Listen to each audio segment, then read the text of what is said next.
comprehensive review of the Income Tax Act was completed in a record time, and the Income Tax Act 2025 will come into effect from 1st April 2026. The simplified income tax rules and forms will be notified shortly. காணல் நீர் போன்று காட்சியளிக்கிறது. சொல்வதற்கு ஒன்றுமில்லை. இந்த நிதிநிலை அறிக்கை அம்பானிக்கும் அதானிக்கும் கோட்டீஸ்வரர்களுக்கும் செல்வந்தர்களுக்குமான நிதிநிலை அறிக்கை. ஏழை எளிய மக்களுக்கோ விவசாய பெருங்குடி மக்களுக்கோ பெண்களுக்கோ தொழிலாளர்களுக்கோ இளைஞர்களுக்கான நிதிநிலை அறிக்கை இல்லை. இந்த பட்ஜெட்டை பற்றி பேச வேண்டும் என்றால் ஏமாற்றம் ஏமாற்றம் ஏமாற்றம், அதை தவிர வேறு எதுவுமே கிடையாது. இந்த பட்ஜெட்டில் ஒன்றிய அரசாங்கத்துடைய இந்த பட்ஜெட்டில் திருக்குறளும் இல்லை, தமிழகத்திற்கான எந்த திட்டங்களும் இல்லை. தமிழகத்திற்கான திட்டங்களில் யாருக்குமே எந்த சரியான திட்டங்களும் இல்லாமல் ஒரு ஏஐ பட்ஜெட்டாகவே ஒரு எந்த அடிப்படையும் இல்லாமல் விவசாயத்தை பற்றி அதிகமாக பேசவே பேசாத ஒரு பட்ஜெட்டாக இந்த பட்ஜெட் இருக்கிறது. ஒன்றிய அரசால் தாக்கல் செய்யப்பட்ட பட்ஜெட் என்பது தமிழ்நாட்டுக்கு மாபெரும் ஏமாற்றத்தை அளிக்கிற ஒரு பட்ஜெட், மிகப்பெரிய வஞ்சகத்தை அளிக்கிற ஒரு பட்ஜெட். ஒரு சட்டமன்ற தேர்தலை எதிர்நோக்கி இருக்கிற இந்த நேரத்தில் நிறைய புதிய அறிவிப்புகள் வரும், புதிய திட்டங்கள் வரும் என்று நாம் அனைவரும் எதிர்பார்த்தோம். ஆனால் அதற்கு பதிலாக தலைகீழாக எந்த திட்டமும் அறிவிக்கப்படவில்லை. வழக்கமாக சொல்லப்படுகிற 2 தமிழ் திருக்குறள்கள் அல்லது சங்க இலக்கிய பாடல்கள் கூட இந்த வட்டம் இல்லை. அது மட்டுமல்ல, நமக்கு வஞ்சகம் இழைப்பதும் நம்முடைய வளங்களை சுரண்டுவதும் தான் இந்த பட்ஜெட்டினுடைய அறிவிப்பு. நமக்கு எல்லா வகையிலும் வஞ்சகங்கள், குறிப்பாக ரயில்வே திட்டம் அல்லது புதிய தொழிற்சாலைகள், புதிய கட்டமைப்புகள் சார்ந்து ஒற்றை அறிவிப்பு கூட இந்த பட்ஜெட்டிலே இடம்பெறவில்லை. பட்ஜெட்டில் சொல்லுகிற மாதிரி எதுவுமே இல்லை. பாராட்டத்தக்க அளவில் அல்லது பரவசப்படத்தக்க அளவில் எதிர்பார்த்த அளவிற்கு என்று பார்த்தோம் எதுவுமே இல்லை. அறிவித்தவைகள் எதுவுமே சாதாரண மக்களுக்கு பலன் தருவதாக இல்லை. இந்திய ஒன்றிய அரசு இன்று தாக்கல் செய்துள்ள பட்ஜெட் தமிழகத்திற்கு முற்றிலும் எதிரான ஒன்றாக இருக்கிறது. தமிழகத்தை இந்தியாவில் உள்ள ஒரு மாநிலம் என்பதையே மறந்துவிட்டு இந்த பட்ஜெட்டை அவர்கள் தயாரித்திருக்கிறார்களோ என்று எண்ணத்தக்க வகையில் அமைந்திருக்கிறது.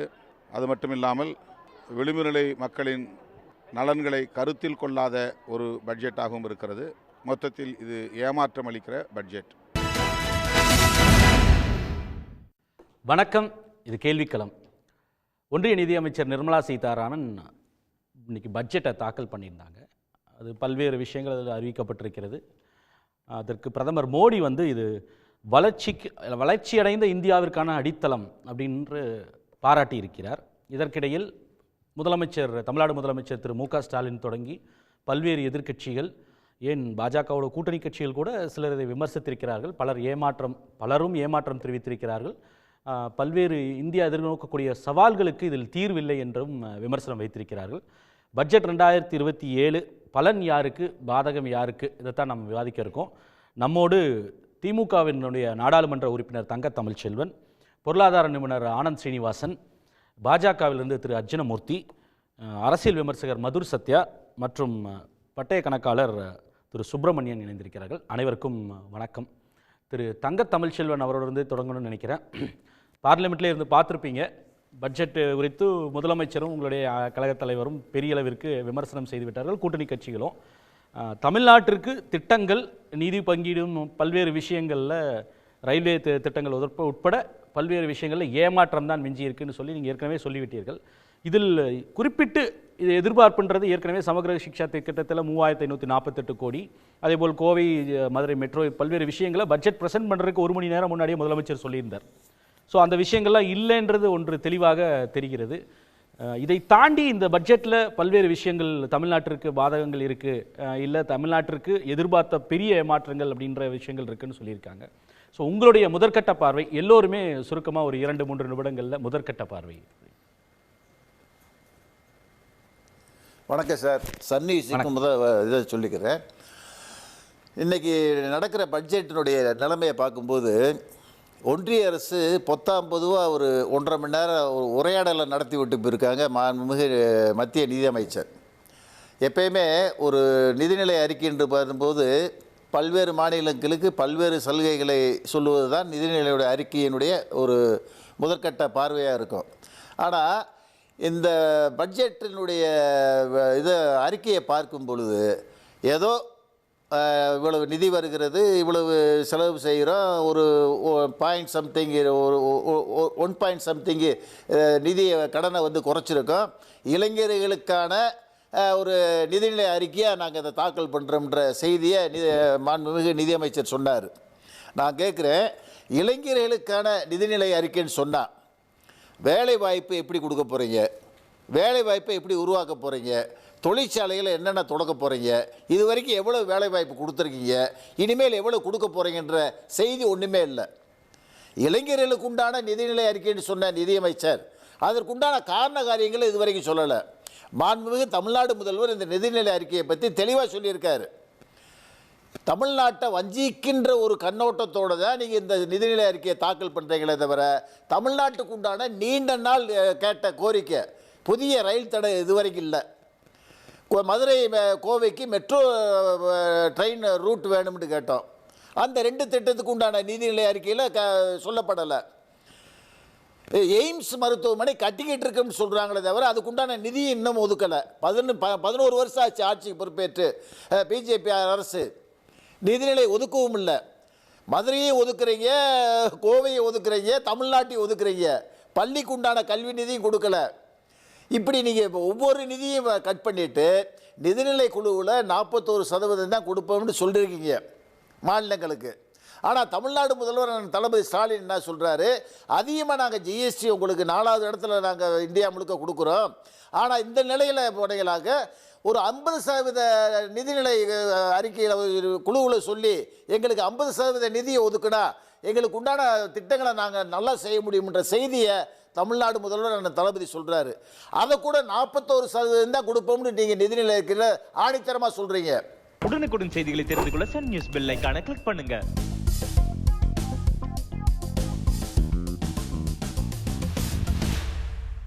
பேசுவோம் திரு தங்கத்தமிழ்ச்செல்வன்.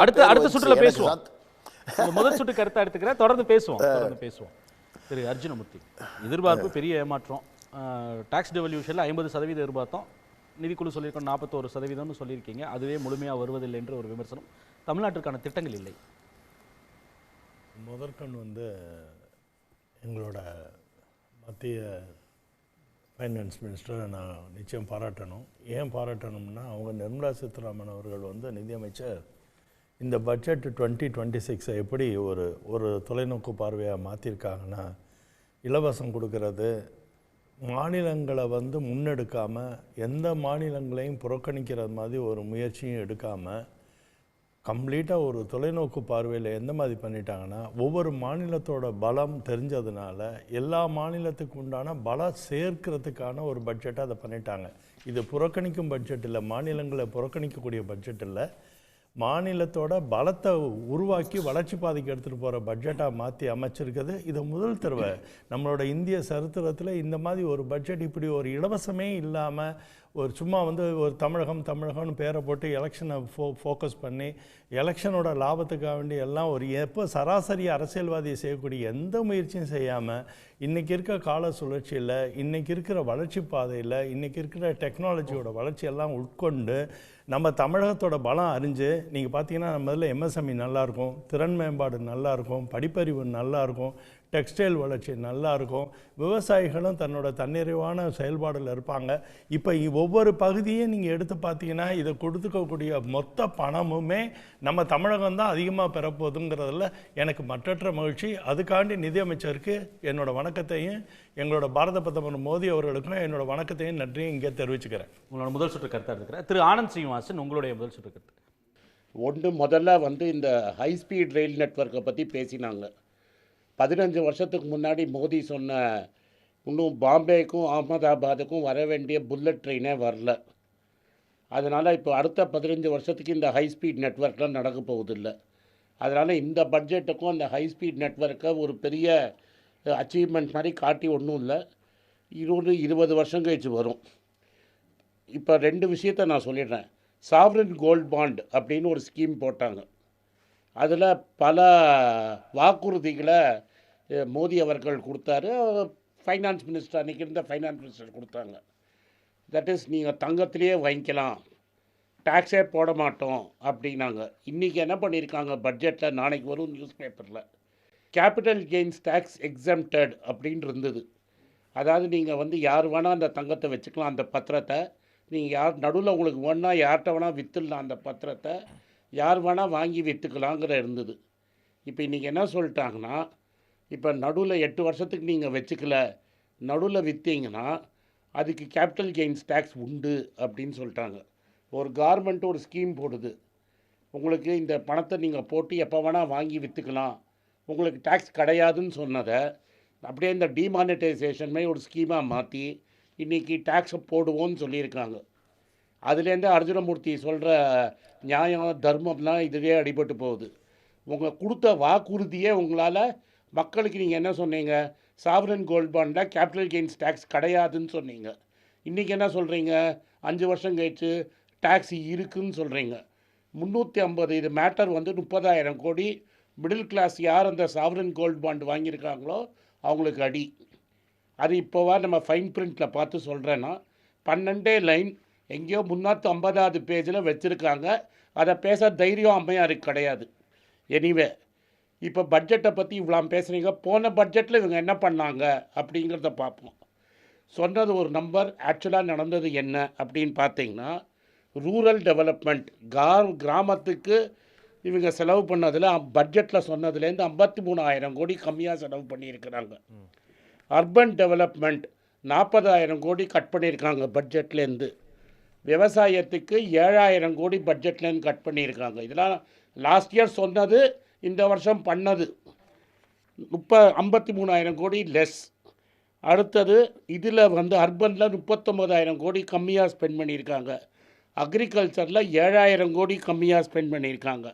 படிப்பு ஹையர் எஜுகேஷன் 6,700 கோடி கம்மியாக பண்ணியிருக்கிறாங்க. ஹெல்த் உடம்புக்காக பார்த்துக்கிறதுல ஆயுஷ் ஸ்கீம் பிரதமர் எப்போதும் பேசுகிறார்ல, அதில் 3,700 கோடி கம்மி. ஃப்ளாக்ஷிப் ஸ்கீம் ஜல் ஜீவன் ஸ்கீம்னு ஒன்று போட்டு வீட்டுக்கு தண்ணி கொண்டு வரேன்னு சொல்லி ஊரெல்லாம் படம்லாம் போட்டு காமிச்சார்ல, 67,000 கோடி பட்ஜெட் போட்டதில் வெறும் 17,000 கோடி தான் செலவு பண்ணியிருக்கார். பட்டியலத்தார் எஸ்சி எஸ்டி டிபார்ட்மெண்ட்டுக்கு 2,140 கோடி ரூபா போட்ட பட்ஜெட்டில் 1,250 கோடி ரூபா தான் பட்ஜெட்டில் ஸ்பெண்ட் பண்ணியிருக்காங்க. ஆக மொத்தம் இவங்க சொன்னதில் 30லேருந்து 40% கம்மியாக ஸ்பெண்ட் பண்ணியிருக்காங்க. ஏன் கம்மியாக ஸ்பெண்ட் பண்ணியிருக்காங்க, வரவு இல்லாதனால செலவு கம்மி. இந்த பட்ஜெட்லேயே மேக்சிமம் செலவு என்னென்னா 15 லட்சம் கோடி வட்டி கட்டியிருக்காங்க. இப்போ வந்து இந்த ஜிராம்ஜி பில் அப்படின்னு ஒன்று கொண்டு வந்தாங்கல்ல, அதில் 95,000 கோடி ஒதுக்கியிருக்காங்க. போன வருஷம் வந்து அந்த மன்ரேகாவில் 88,000 கோடி கொடுத்துருக்காங்க. ஒரு சராசரி ஒரு மனுஷனுக்கு 35 நாள் வேலைக்கு வருது. இன்றைக்கி என்னென்னா 125 நாள் வேலை கேரண்டி கொடுக்குறாரு. 25 நாளைக்கு வந்து நீங்கள் 88,000 கோடினா 125 நாளைக்கு நீங்கள் எவ்வளோ செலவு பண்ணணும், பட்ஜெட்டுக்கு 3 லட்சம் கோடி போடணும். பட் நீங்கள் போட்ட பட்ஜெட்டு 40 நாள் 45 நாள் கூட வராது. ஆனால் சொல்கிறது என்ன, 125 நாள். இதே மாதிரி அடுத்த வருஷம் பட்ஜெட்டில் நான் உட்காந்தேன்னு வைங்க, இந்த பட்ஜெட்டில் இவ்வளோ நாங்கள் செலவு பண்ணலை அப்படின்ட்டுவீங்க. அப்புறம் ஏதோ வளர்ச்சின்னு இவங்க பேசுகிறாங்கல்ல, இந்த வளர்ச்சியை பற்றி பேசுவோம். நாமினல் க்ரோத் ஒன்று இருக்குது, ரியல் க்ரோத் ஒன்று இருக்குது. நாமினல் க்ரோத்னால் விலைவாசியை சேர்த்து வர க்ரோத்து, அது 8.2. இப்போ என்ன சொல்கிறாங்கன்னா, நாங்கள் 7.4 பண்ணிட்டோன்னா 0.5% தான் விலைவாசி ஏறி இருக்குங்கிறாங்க. இந்தியாவில் விலைவாசி 0.5% தான் ஏறி இருக்கான் இந்த வருஷம். ரிசர்வ் பேங்க்கே என்ன சொல்கிறாங்கன்னா, நான் சொல்ல வேண்டாம், ரிசர்வ் பேங்க்கே என்ன சொல்கிறாங்கன்னா கோர் இன்ஃப்ளேஷன் 4%ங்கிறான். இப்போ கோர் இன்ஃப்ளேஷன் 4% எடுத்தேன்னா 8.2ல் நான் 4 எடுத்துட்டேன்னு வச்சுக்கோங்க, 4%ஓ 3% தான் ஆக்சுவல் க்ரோத்து. அதுக்கப்புறம் என்ன ஜிடிபி நம்பரு அது இதெல்லாம் அடிபட்டு போயிடுது. சரி, நம்ம டாலரில் தானே எல்லாமே மெஷர் பண்ணுவோம். டாலர் ஸ்கீமில் மெஷர் பண்ணிங்கன்னா அந்த 6-7% டிப்ரிசியேஷன் நம்பரில் பார்த்தேன்னா ஜிடிபி க்ரோத்து 2%. அப்புறம் என்ன சொல்கிறாங்க, வெறும் டாலர் ஸ்ட்ரென்தன் ஆகிருக்கு, ரூபா வீக்கால டாலர் ஸ்ட்ரென்தன் ஆகிருக்குன்னு சொன்னார் அம்மையார். அதுக்கு ஒரு நம்பரை காட்டுறேன். ஒரே வருஷத்தில் ஆஸ்திரேலியன் டாலருக்கு அகேன்ஸ்டாக 22% கவுந்திருக்கு ரூபா, சிங்கப்பூர் வெள்ளிக்கு அகேன்ஸ்டாக 30% கவுந்திருக்கு, பிரிட்டிஷ் பவுண்டுக்கு அகேன்ஸ்டாக 15% கவுந்திருக்கு, யூரோக்கு அகேன்ஸ்டாக 29% இறங்கியிருக்கு. ஆனால் நம்ம என்ன சொல்கிறோம், விலைவாசியே ஏறலைங்கிறோம். பருப்பு வெளிநாட்டிலேருந்து வருது, பாமாயில் வெளிநாட்டிலேருந்து வெளில வருது, உங்கள் கோழிக்கு தீவனம் வெளிநாட்டிலேருந்து வருது. டெஃபினட்டாக முட்டை விலை ஏறினது எல்லாருக்கும் தெரியும், பருப்பு வகைற விலை எல்லாருக்கும் ஏறினது தெரியும், பாமாயில் விலை ஏறினது தெரியும். சாதாரண முடி வெட்டுறவர் கூட 30% ரேட் ஏற்றினதும் எல்லாருக்கும் தெரியும். அது ரிசர்வ் பேங்க்குக்கும் தெரிஞ்சிருக்கு, 4% ஏதோ அட்ஜஸ்ட் பண்ணி சொல்கிறாங்க. ஆனால் அம்மையார் கணக்கில் என்ன சொல்கிறாங்க, 0.5% தான் ரேட் ஏறி இருக்குன்னு. ஒரு சைடில் 0.5% ஏற்றுறச்ச டெவலப்மெண்ட்டுக்குன்னு வளர்ச்சிக்குன்னு கொடுத்த பணத்தில் 50,000 கோடி, 39,000 கோடி, 7,000 கோடி, 6,500 கோடி, 3,700 கோடி குறைச்சிக்கிட்டே போகிறது. இதே கார்ப்பரேட்டுகளுக்கு வரி சலுகை கொடுக்கறதுல எந்த குறைச்சலும் கிடையாது. யாருமே பெருசாக ப்ரைவேட் இன்வெஸ்ட்மெண்ட்டுன்னு சொல்லுவாங்க, ப்ரைவேட் இன்வெஸ்ட்மெண்ட் குறைஞ்சி போயிடுச்சுங்கிறது எல்லாருக்கும் தெரியும். கார்ப்பரேட்டோட ஏர்னிங்ஸ் பார்த்திங்கன்னா குறைஞ்சி போயிடுச்சுன்னு தெரியும். மக்கள்கிட்ட பேசிக்கலி செலவு பண்ணுறதுக்கு பணம் கிடையாது. இப்போ என்ன சொன்ன, நான் நேற்றே உங்கள்கிட்ட சொன்ன மாதிரி ஏதாவது நற்செய்தி இருந்தால் பிரதமர் பேசுவார். ஏதாவது டேக்ஸை குறைக்க போகிறேன், இல்லாட்டா உங்களுக்கு ஏதாவது கொடுக்க போகிறோன்னா பிரதமர் பேசுவார். ஏதாவது இப்போ முழு பூசணிக்காவை சோத்தில் முறைக்கணுன்னா அம்மையாரை இறக்கி விட்ருவாங்க. இப்போ இதெல்லாம் சொல்லவே இல்லை பாருங்கள், இவ்வளோ நாங்கள் குறைச்சிருக்கிறோன்னு. கேபிட்டல் இன்வெஸ்ட்மெண்ட்டு இன்ஃப்ராஸ்ட்ரக்சரில் இன்வெஸ்ட் பண்ணியிருக்கோம் நாங்கள். லாஸ்ட் இயர் அவங்க சொன்ன பட்ஜெட்லேருந்து 5% கம்மியாக தான் ஸ்பெண்ட் பண்ணியிருக்காங்க. இன்ஃப்ராஸ்ட்ரக்சரில் கூட ஜாஸ்தி ஸ்பெண்ட் பண்ணல. எதுலையாவது ஒன்றுத்தில் நான் சொன்னது 1 லட்சம் கோடி, செலவழித்தது 1.5 லட்சம் கோடின்னு நீங்கள் சொன்னீங்கன்னா வட்டி கட்டணத்தில் மட்டும்தான் மிச்சம். இது கிளியராக அதனால தான் வெளிநாட்டு முதலீட்டாளர்கள் பணத்தை இந்தியாவில் போட மாட்டேங்கிறாங்க. போன 12 மாதத்தில் 1,65,000 கோடி பணத்தை வெளில எடுத்துகிட்டு போயிருக்காங்க. ஜான்வரி மாதத்தில் மட்டும் 30,000 கோடி எடுத்துகிட்டு போனாங்க. அம்மையாரை வாயை திறந்தாங்களோ இல்லையோ, இன்றைக்கி சென்செக்ஸில் இன்றைக்கி ஒரே அடி, நிஃப்டியில் ஒரே அடி, நாளைக்கு டெஃபினட்டாக அடி. நான் இன்றைக்கி எஃப்ஐஐ வரல, அதனால் பணத்தை வெளில எடுத்துன்னு போகல, நாளைக்கு கார்த்தாலேருந்து திரும்பி பணத்தை வெளில எடுத்துகிட்டு போகிறாங்க. ஷாக். இதே அமைச்சர் 2 வருஷத்துக்கு முன்னாடி என்ன சொன்னாங்க, யாரெல்லாம் மிடில் கிளாஸ் இருக்குது அவங்க பணத்தை மியூச்சுவல் ஃபண்டு மூலமாக போட்டு ஷாக் அப்சார்பர் மாதிரி நாங்கள் மார்க்கெட்டை காப்பாற்றுவோன்னு பேசிட்டாங்க. அன்றைக்கி நிஃப்டி 26,500 இருந்தது, ரூபா 75 ரூபாவில் இருந்தது. இன்றைக்கி டாலர் 92 ரூபாவில் இருக்குது, 24,800 இருக்குது. இது போட்ட பணம் என்ன ஆச்சுன்னு நீங்கள் தான் கேட்கணும். தங்கம் விலை அன்றைக்கி 5,000 ரூபா இருந்தது, இன்றைக்கி தங்கம் விலை 15,000 ரூபாவில் இருக்குது. நீ தங்கத்து வழியால் மெஷர் பண்ணாலும் சரி, இண்டெக்ஸ் வழியாக ரிட்டர்ன் பண்ணாலும் சரி, டாலர் மதிப்பில் நீங்கள் மியூச்சுவல் ஃபண்டுக்கு போட்டவனுக்கும் சரி, எல்லா பெரிய மியூச்சுவல் ஃபண்டை நீங்கள் திறந்து எடுத்து பார்க்கலாம். 2 வருஷத்துக்கு முன்னாடி காசு போட்டவனுக்கு கூட நஷ்டம். இதுதான் ரியாலிட்டி ஆஃப் மிடில் கிளாஸு. ஏதோ ஐடி சர்வீசஸில் பண்ணிட்டதாக சொல்கிறாங்க. 5 பெரிய ஐடி சர்வீசஸ் கம்பெனி இருக்குது இந்தியாவில். ஒன்று டாட்டா கன்சல்டிங் சர்வீசஸ்ஸு. டாட்டா வேலை கிடச்சா கார்மெண்ட் வேலை கிடச்ச மாதிரின்னு பேசுவாங்க. அஃபிஷியலாக சொன்னது 12,000 வேலை போனது, அன்அஃபிஷியலாக பேசினது 60,000 பேர். விப்ரோ ஆளை குறைச்சிருக்கிறாங்க, இன்ஃபோசிஸ் ஆளை குறைச்சிருக்காங்க, டெக் மஹிந்திரா ஆளை குறைச்சிருக்காங்க, ஹெச்சிஎல் ஆளை குறைச்சிருக்கிறாங்க. மாண்புமிகு மன்மோகன் சிங் காலத்தில் பஸ்ஸில் ஆளை பிடிச்சிட்டு போவாங்க, ஐடி கம்பெனியில் வேலைக்கு கூட்டிகிட்டு போவாங்க. இன்றைக்கி இன்ஃபோசிஸ் ஓப்பனாகவே சொல்லிட்டான், புது ஆளுங்க எங்கள் அப்ளையே பண்ணாதீங்க, வேலை இல்லை அப்படின்ட்டாங்க. ஆனால் நம்ம ஸ்கீமில் என்ன பேசுவோம், 1 லட்சம் பேருக்கு வேலை தரோம், 2 லட்சம் பேருக்கு வேலை தரோம், 3 லட்சம் பேர் வேலைக்கு தரோன்னு. இந்தியாவில் இருக்கிற டாப் ஐடி கம்பெனிஸ் யாரெல்லாம் லிஸ்டடோ அவங்களோட பேலன்ஸ் ஷீட்டு ஓப்பனாக மார்க்கெட்டில் இருக்குது, நீங்களே திறந்து பார்க்கலாம். எவ்வளோ கம்பெனியில் ஒரு வருஷத்துக்கு 5,000 பேரை வேலைக்கு சேர்த்துருக்காங்க, ஒத்துருமே கிடையாது. ரைட், நன்றி நன்றி. திரு சுப்பிரமணியம், உங்களுடைய முதல் சுற்று கருத்து சுருக்கமாக. அதாவது இந்த பட்ஜெட்டில் எனக்கு தெரிஞ்ச வரைக்கும் தனிநபர் வருமானத்தில் சேஞ்ச் இருக்குன்னு யாருமே எதிர்பார்த்துட்டாங்கன்னா ஐ திங்க் அவங்க ஏமாந்து தான் போவாங்கன்னு முன்னாடியே தெரியும். ஏன்னா போன வருஷமே பார்த்திங்கன்னா ஒரு 12 லட்சம் ரூபாய் வரைக்கும் தனிநபர் வருமானம் நியூ டேக்ஸ் ரெஜிமில் கொடுத்தாங்க. சேலரி வாங்குறவங்களுக்கு 12,75,000 வரைக்கும் கொடுத்துட்டாங்க.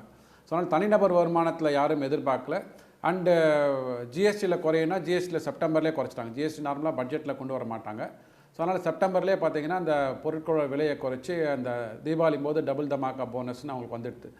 ஸோ இந்த பட்ஜெட்டில் வரிகளை சார்ந்து ஏதாவது இருக்குமா அப்படின்னு பார்த்தீங்கன்னா ஓரளவுக்கு பட்ஜெட்டை ஃபாலோ பண்ணுறவங்க, பொருளாதாரத்தை ஃபாலோ பண்ணுறவங்களுக்கு வந்து எதிர்பார்ப்பு எதுவும் இருக்காது. ஸோ என்ன எதிர்பார்த்தோம் அப்படின்னா வருங்காலத்தில் இந்த வரப்போகின்ற வருடங்களில் வந்து எவ்வளோ வந்து இன்ஃப்ராஸ்ட்ரக்சருக்காக செலவு பண்ண போகிறோம். ஏன்னா வந்து இன்றைக்கி இருக்கிற ஒரு அசாதாரண சூழ்நிலையில் உலகத்தில் வந்து பார்த்திங்கன்னா இன்றைக்கி எவ்வளோ முடியுமோ நம்ம ஒரு செல்ஃப் சஸ்டெய்னிங்காக மாற வேண்டும், ஒவ்வொரு நாடுகளும் மாற வேண்டும்.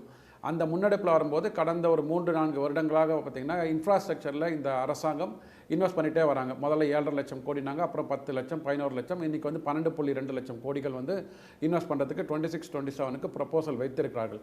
அந்த 12.2 lakh crores பார்த்திங்கன்னா எங்கேருந்து வருதுன்னு பார்த்தீங்கன்னா முன்னாடி என்ன பார்த்தீங்கன்னா ரெவென்யூக்காக கடனை வாங்குவோம், அதை தாண்டி கட்டமைப்புகளும் கடன் வாங்குவோம்.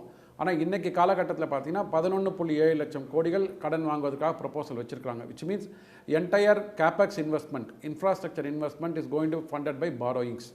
டிப்பிக்கலாக பார்த்தீங்கன்னா எந்த ஒரு அரசாங்கம், அது மாநில அரசாங்கம் சரி மத்திய அரசாங்கம் சரி, கட்டமைப்புகளுக்காக கடன் வாங்குவது வந்து நல்லதுன்னு சொல்லுவோம். கரை எப்படி நல்லதோ அது மாதிரி கட்டமைப்புகள் கடன் வாங்குவது வந்து, ஏன்னா கடன் வாங்கி அதுலேருந்து முதலீடு பண்ணி அதன் மூலமாக வேலை வாய்ப்புகள் பெருக ஆரம்பிக்கும். அரசாங்கங்கள் வந்து ரோடு கன்ஸ்ட்ரக்ட் பண்ணுவாங்க, டேம் கன்ஸ்ட்ரக்ட் பண்ணுவாங்க, இன்ஃப்ராஸ்ட்ரக்சர் வரும்போது அதை சுற்றி வேலை வாய்ப்புகள் வரும். அதை சுற்றி இருக்கிற சிறு குறு நடுத்தர நிறுவனங்கள்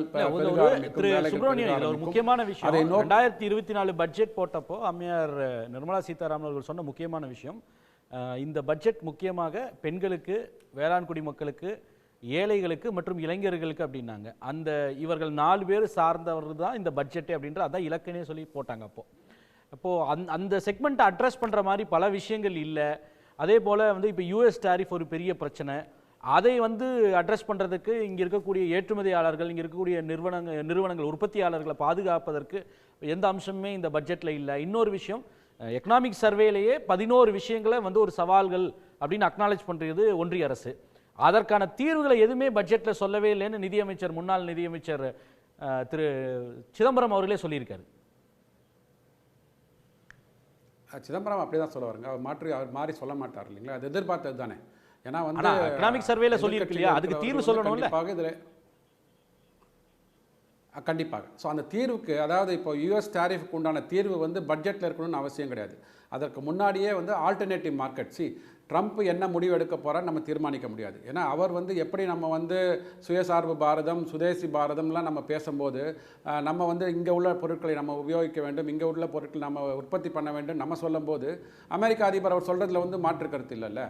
அதனால் ட்ரேட் சர்ப்ளஸ் ஒரு பக்கம் அமெரிக்காவில் வந்து அமெரிக்க அதிபர் சொல்கிறதுல தப்பு இல்லை, மாற்று கருத்து இல்லை, அவர் சுயசார்பு பேசுகிறத நம்ம தப்பு சொல்ல முடியாதுன்றோம்.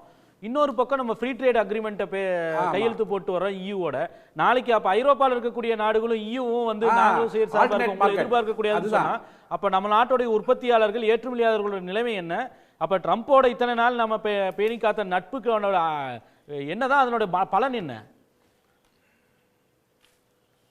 எந்த ஒரு பிஸ்னஸ் நடத்தும் போதும் டைவர்சிஃபிகேஷன் ஆஃப் ரிஸ்க்குன்னு சொல்லுவாங்க. அதாவது இந்த மாதிரி ஒரு ரிஸ்க் வரும்போது ஆல்டர்னேட் மார்க்கெட் வச்சுப்பாங்க, ஆல்டர்னேட் பையர்ஸாக இருக்கட்டும், ஆல்டர்னேட் கஸ்டமர்ஸாக இருக்கட்டும், அதை வந்து ஐடென்டிஃபை பண்ணணும். நம்ம ஒரு நாடையோ இல்லை ஒரு பொருளாதாரத்தையோ ஒரு செக்டாரையோ வந்து சார்ந்து இருக்கும்போது இதை மாதிரி ஒற்றை நபர் ஒரு முடிவு எடுக்கிறாங்க, இல்லை வந்து கொரோனா மாதிரி ஒரு பெரிய ஒரு பேரழிவு வருது அப்படின்னா அதுலேயும் தற்காத்து கொள்வது தான் வந்து ஒரு பரந்துபட்ட ஒரு 4 அல்லது 5 நாடுகளோட ஆல்டர்னேட் மார்க்கெட்டில் நம்ம வந்து மார்க்கெட்டோட ஸ்ட்ராட்டஜி இருந்தால் தான் இன்றைக்கி இப்போ ஐரோப்பாவில் வந்து பொருட்கள் வாங்கவில்லை என்றால் நம்ம வந்து ஆஸ்திரேலியாவுக்கு போகலாம், ஆஸ்திரேலியாவிலேருந்து நியூசிலாந்து, இது அனைவருக்கும் பொருந்தும். அதாவது இன்றைக்கி இருக்கிற வேர்ல்டு எக்கானமியில் பார்த்திங்கன்னா ஒரு நாடு இன்னொரு நாடோட ட்ரேட் பண்ணும் போது அவர்களுக்கு வந்து சுமூகமான ஒரு ட்ரேட் கிடைக்கல வச்சுக்கோங்க, ப்ரைஸ் கிடைக்கல வச்சுக்கோங்களேன்.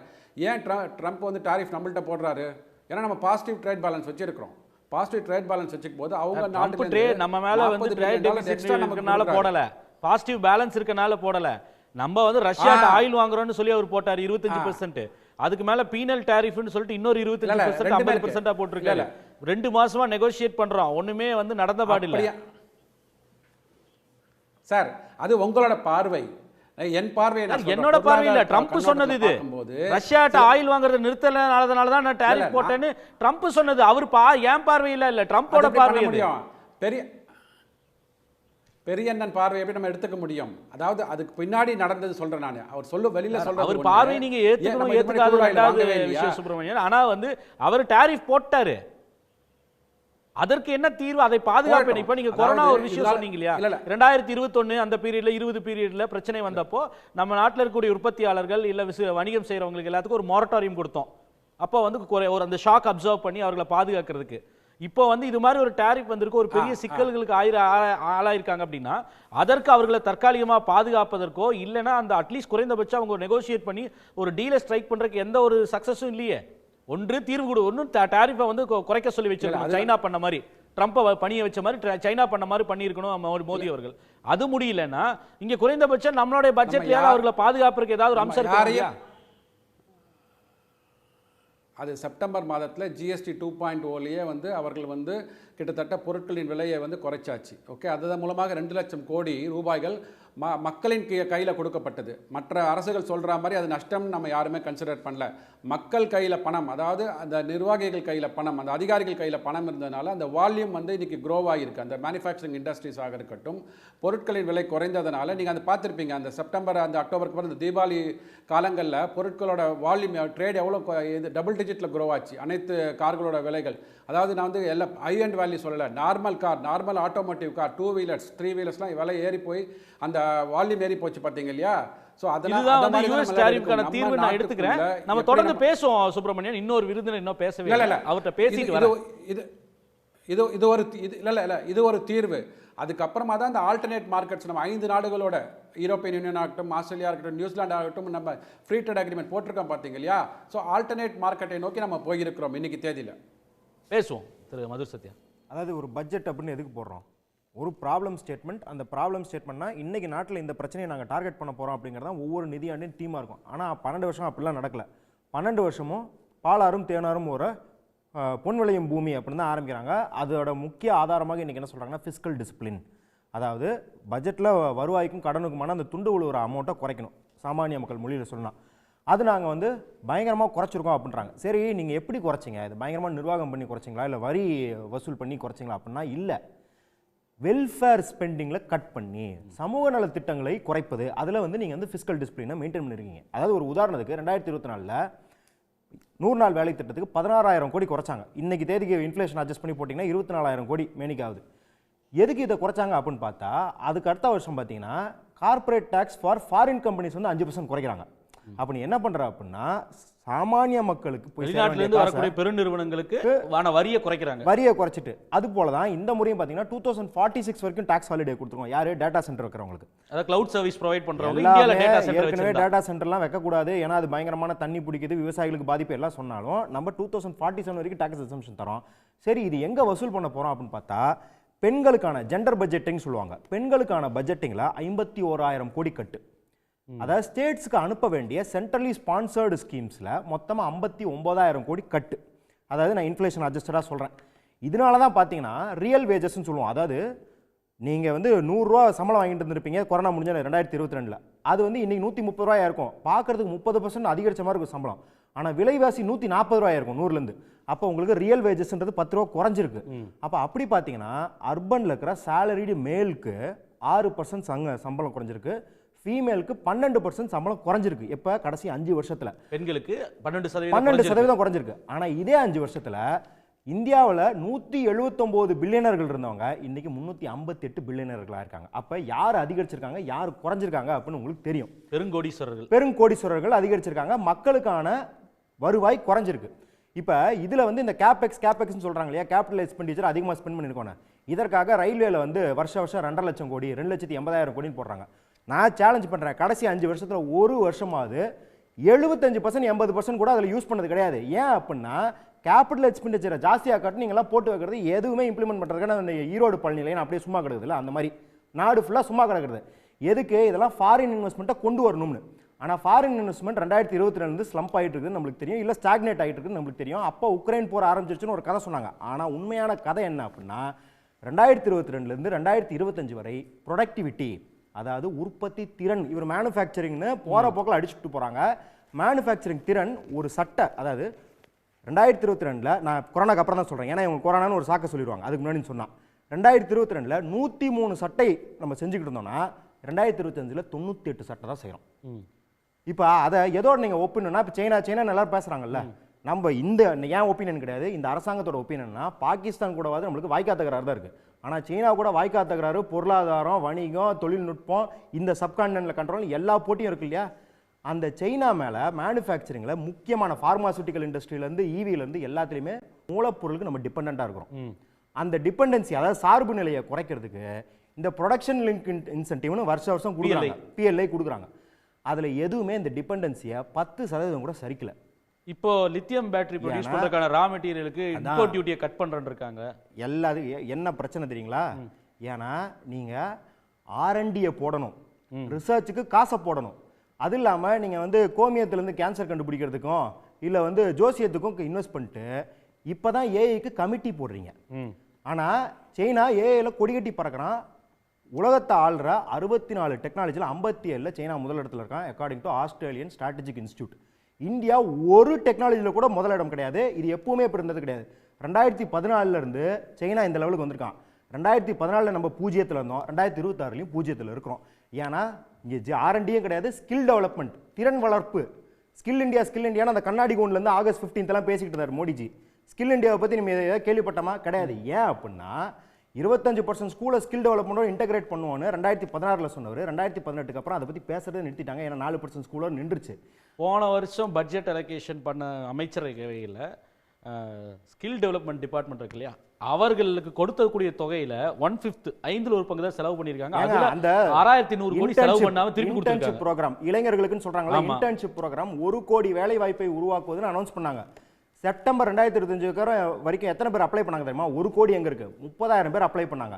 அந்த 30,000 பேர்லயும் டிசம்பருக்குள்ள பாதி பேர் விடுபட்டு போயிட்டாங்க பாதியிலே. ஏன்னா இவங்க ப்ரொவைட் பண்ண அந்த இன்டர்ன்ஷிப் ஜாப்ஸ் குவாலிட்டி ஜாப்ஸ் கிடையாது. அந்த இவங்க கொடுக்குற 5,000 ரூபாய் வச்சு பொழப்ப ஓட்ட முடியாது அந்த ஜாபுக்கு. ஏன்னா இந்த இன்டர்ன்ஷிப் முடிஞ்சா வேலை வாய்ப்பு உறுதி கிடையாது. அந்த வேலையில் கிடைக்கிற ஸ்கில்லை வச்சுக்கிட்டு வேற வேலையும் வாங்க முடியாது. ஆனால் இவங்க என்ன சொல்றாங்க, நாங்கள் ஃபீமேல் லேபர் ஃபோர்ஸ் பார்ட்டிசிபேஷன், பெண்களுக்கான வேலை வாய்ப்பை அதிகரித்து விட்டோம், பெண்களுக்கு வேலையின்மை குறைந்து விட்டதுன்னு என்ன பண்ணிருக்காங்க தெரியுங்களா? போங்காட்டம். அதாவது ஃபீமேல் எம்ப்ளாய்மெண்ட் எங்க தெரியுமா இன்க்ரீஸ் ஆயிருக்கு? சம்பளம் தராமல் தங்கள் குடும்பத்திற்கே விவசாயத்தில் சேவை செய்வது அதிகமாக இருக்கு. அதாவது சம்பளம் வாங்காம பெண்கள் வீட்டு வேலை பார்ப்பதை, அது வீட்லயே அவங்க வந்து வேலை பார்ப்பதை, அன்எம்ப்ளாய்மெண்ட்டை நாங்கள் ஒழிச்சிட்டோம். எப்படி? காலத்தை மாத்திட்டோம். அப்படிதான். அதனால தான் இப்போ பார்த்தீங்கன்னா இப்போ இந்த பட்ஜெட் ஸ்லாஷில் முக்கியமானது பார்த்தீங்கன்னா நம்ம வந்து வெல்ஃபேர் ஸ்டேட்டாக நடத்தணும் தான் நம்ம வந்து தமிழ்நாட்டில் இருக்கிறோம். தமிழ்நாட்டு இந்த மாதிரி ஸ்டேட்டுக்கு நல்ல வெல்ஃபேரில் ஃப்ளரிஷ் ஆகிற ஸ்டேட்டுக்கு பெரிய அடி என்ன அப்படின்னா இந்த சென்ட்ரலி ஸ்பான்சர்ட் ஸ்கீம் இவங்க பாட்டு இஷ்டத்துக்கு அனௌன்ஸ் பண்ணுறது.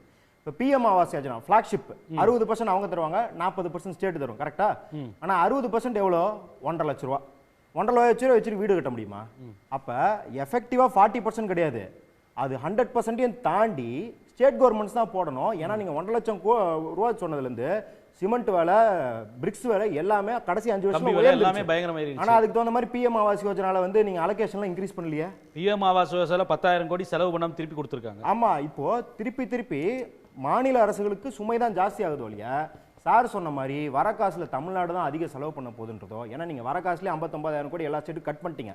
அதை தாண்டி ஸ்டேட் கவர்மெண்ட்டை இவ்வளோ ஃபோர்ஸ் பண்ணியிருக்கீங்க அப்படின்னும் போது நீங்கள் இது பெண்களுக்கான பட்ஜெட்டும் கிடையாது, யூத்துக்கான பட்ஜெட்டும் கிடையாது, மேனுஃபேக்சரிங்கான பட்ஜெட் அப்படின்னு சொல்றதெல்லாம் இது வந்து நகைச்சுவைக்குரியது. ஏன்னா 25% மொத்த உற்பத்தியில் மேனுஃபேக்சரிங் இருக்குன்னு 2015 சொன்னாங்க. இன்ன வரைக்கும் அது 15-16% தான் இருக்குது. அப்போ கொடுத்த வாக்குறுதி சொல்ற இது எல்லாமே பொய் புரட்டுகள் தான். இது அர்ஜுனமூர்த்தி, நீங்கள் இடையிலேயே குறுக்கிட்டீங்க, இதையும் சேர்த்தே சொல்லிடுங்க. அதாவது 2017 நேஷனல் ஹெல்த் பாலிசி ரிலீஸ் பண்ணார் திரு மோடி அவர். அப்போது சொன்னப்போ என்னங்கன்னா சுகாதாரத்துக்கு வந்து GDPயில் மொத்த உள்நாட்டு உற்பத்தியில் நாட்டோட உற்பத்தியில் 2.5% அதில் செலவிடணும் அப்படின்றத அதோட இலக்கு. அதை தான் நாங்கள் பண்ண போகிறோம். அடுத்த 5 ஆண்டுகளில் படிப்படியாக ஏற்றி அதை அந்த இலக்கை அச்சீவ் பண்ண போகிறோம் அப்படின்னாங்க. இன்றைக்கி ரிலீஸ் பண்ணியிருக்கக்கூடிய பட்ஜெட்டில் வந்து 1,45 கோடி, 1,45 கோடி, 1,04,500 கோடி. இது வந்து 0.5% மொத்த உள்நாட்டு உற்பத்தியில். இதே போல் NEP 2020 ரிலீஸ் பண்ணதுபடி 6% மொத்த உள்நாட்டு உற்பத்தியில் GDPயில் வந்து கல்விக்கு வந்து ஸ்பெண்ட் பண்ணணும். இன்னைக்கு ரிலீஸ் பண்ணியிருக்க அமௌண்ட் வந்து 1.39 லட்சம் கோடி. அது வெறும் 0.6%. எப்படி தொகையை வந்து உயர்த்துறதில்லை, படிப்படியாக உயர்த்துறோன்னு ஒரு 10 ஆண்டுகளுக்கு முன்னாடி ஒரு இலக்கு நிர்ணயித்தார். அப்போ இதெல்லாம் வந்து பண்ணாமல் எப்படி வந்து சாத்தியம்? நீங்கள் சொல்லக்கூடிய அந்த ஸ்கில் டெவலப்மெண்ட்டு, கல்வியில், சுகாதாரத்தில் வந்து இன்வெஸ்ட்மெண்ட் பண்ணாமல், R&Dயில் பண்ணாமல் எப்படி வளர்ந்த இந்தியாவை 2047 ஆகுறது? இப்போது இந்த பேசிக் சோஷியல் எக்கனாமிக்கில் என்ன மாதிரி ஒரு மாடியூல் இருக்குன்னா, அதாவது குறை சொல்கிறது இப்போ அவங்க மதன் சார், அவர் ஆனந்த் சார் எல்லாம் கரெக்டாக அவங்களோட பேட்டர்னை கரெக்டாக பண்ணிட்டாங்க. அதில் ஒன்றும் மாற்று கருத்தில் அவங்க கருத்தை அவங்க சொல்லிட்டாங்க. உண்மை என்ன அப்படின்னா, அப்போஷன் பண்ணுறதுங்கிறது ஒரு அரசாங்கத்தோட கடமை. செலவை அப்போஷன் பண்ணணும். நிதிநிலை அறிக்கை பண்ணும்போது அதில் சில இடத்துல மிகைப்படுத்தி செலவு பண்ண வேண்டியதாக இருக்கும், சில இடத்துல குறைச்சி செலவு பண்ண வேண்டியது இருக்குது. இப்போ இவங்க வந்து பெண்களுக்கு நாங்கள் ஒன்றுமே செய்யலைன்னு சொன்னாங்க. ஆனால் ஆக்சுவலாக இந்த வருஷம் 5 லட்சம் கோடிக்கு மேலே ப்ரொவிஷன் பண்ணியிருக்காங்க இந்த பட்ஜெட்டில். 5 lakhs crore கொடுத்துருக்காங்க.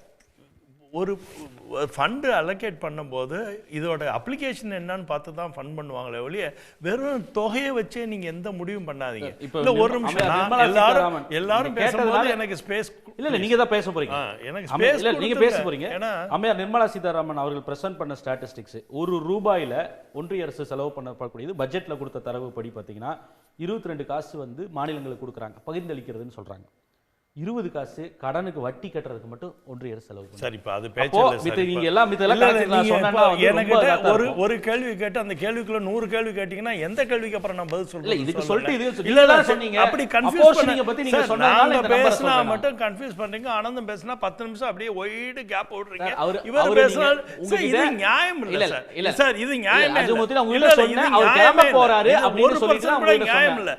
நீங்க இப்ப சொல்லுங்க, நீங்க தாராளமா சொல்லுங்க. எங்களோட பேச்சல மட்டும் கருத்து சிதைவை உருவாக்குற கருசிதைவு மாதிரி கருத்து சிதைவுகளை உருவாக்குறதே உங்க வேலையை கூடுதலா எடுத்துங்க சார். ஒரு நிமிஷம் கூடுதலா எடுத்து ஒரு நிமிஷம் நிதானப்படுத்தி கேளுங்க.